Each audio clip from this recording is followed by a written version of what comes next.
প্রধান অতিথি মুহাম্মদুর রাসূলুল্লাহ সাল্লাল্লাহু আলাইহি ওয়াসাল্লামকে ডাক দিয়ে বলবেন, আমার গোলাম, আমার পয়গম্বর, আমার দোস্ত, আপনি স্টেজে চলে আসেন। আর আমি আপনার উপরে যে পবিত্র কুরআনুল কারীম নাযিল করেছিলাম, ওই পবিত্র কুরআনুল কারীম থেকে আপনি সূরা ইয়াসিন তেলাওয়াত করে আমার জান্নাতি গোলামদের অন্তরটা ঠান্ডা করে দেন।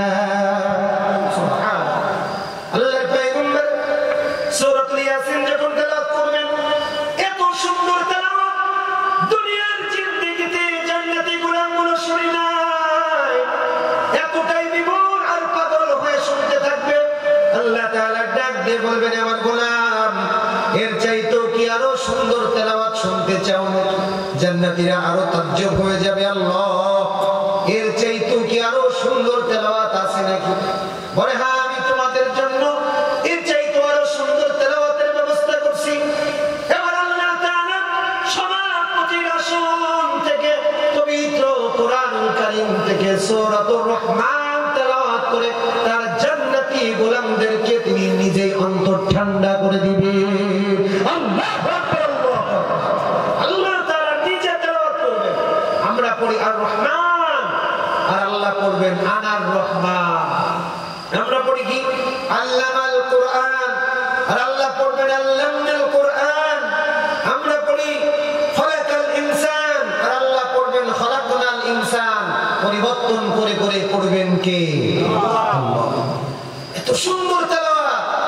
40 বছর চলে যাবে, কোন কোন riwayate 70 বছর চলে যাবে, 70,000 বছর চলে যাবে, কিন্তু জান্নাতি গোলামদের একটা চোখের পলক পর্যন্ত পড়বে না। কোরআনের দাম আছে না নাই? ওয়ারাত্তিলিল কুরআনা তারতিলা। 2 নম্বর প্রশিক্ষণ হলো আপনাকে কোরআন শিখতে হবে। আপনি ইসলাম বুঝতে গেলে, প্রতিষ্ঠিত হতে গেলে 2 নম্বর প্রশিক্ষণ, আপনাকে কোরআন শিখতে হবে। কোরআনের কাছে আসতে হবে, কোরআন বুঝতে হবে। কোরআনের শিক্ষা আপনার সন্তানকে দিতে হবে। আজকে কোরআনের শিক্ষা আমরা সন্তানকে দিতে পারি না। যেই সব জায়গায় কোরআনের শিক্ষা দেয়, ওই সব জায়গার বিরোধিতা করি। আমি তো শুনে খুব খুশি হলাম, আপনাদের এলাকায় 7-8টা হাফেজ আছে একটা গ্রামের মধ্যে, 2-3 জন উলামা একরাম আছে, আরো প্রায় 10-15টা হাফেজ হওয়ার জন্য মাদ্রাসায় লেখাপড়া করে। তার মানে গ্রামের জন্য একটা উজ্জ্বল ভবিষ্যৎ অপেক্ষা করছে। কথা বলেন ঠিক কিনা? সুতরাং এটা আপনাদের জন্য ভালো। এই মাদ্রাসাগুলো চালু রাখার দরকার আছে না নেই? কথা বলেন।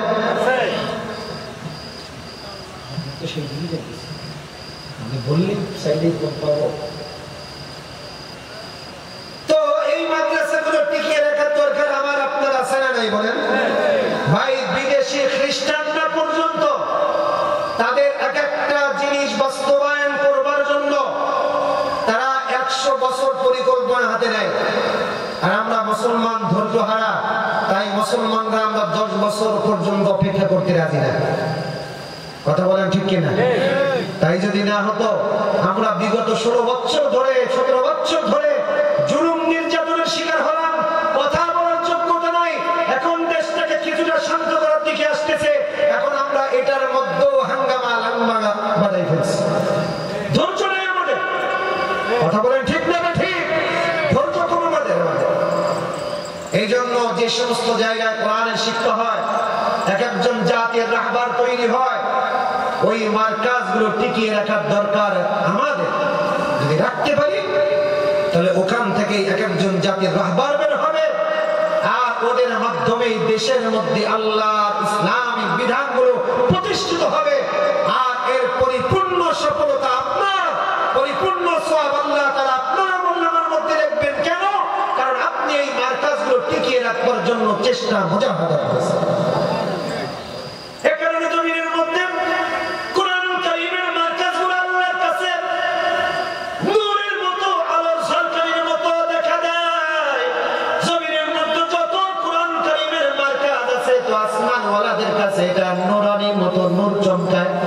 এটাকে যদি আপনি বেশি বেশি করে দেখভাল করেন, তো আল্লাহ তাআলা নূরের প্রভাব আপনার অন্তরের মধ্যেও দান করে আপনাকে দামি বানায় দেয়।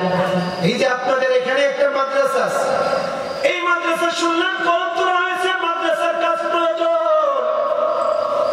এমনকি এলাকার মানুষগুলো মাদ্রাসাটা হোক, মসজিদের যে মসজিদটা দেখলাম, মসজিদেরও তো অনেক কাজ প্রয়োজন, কিন্তু মাদ্রাসার উদ্যোগে যেহেতু মাহফিল, আপনাদের কাছে বলি এই মাদ্রাসার যে কাজগুলো প্রয়োজন, কাজের মধ্যে যদি আপনার অংশগ্রহণ থাকে, আপনার অর্থে যদি এক ব্যাগ সিমেন্টও থাকে, আপনার অর্থ দিয়ে যদি একটা ইটও যদি মাদ্রাসার দেওয়ালে লেগে যায়, তো দেখবেন কিয়ামতের ময়দানে আল্লাহ তাআলা হইতে পারে ওই ইটের একটা সুপারিশে আপনাকে মাফ করে জান্নাত দিতে পারে।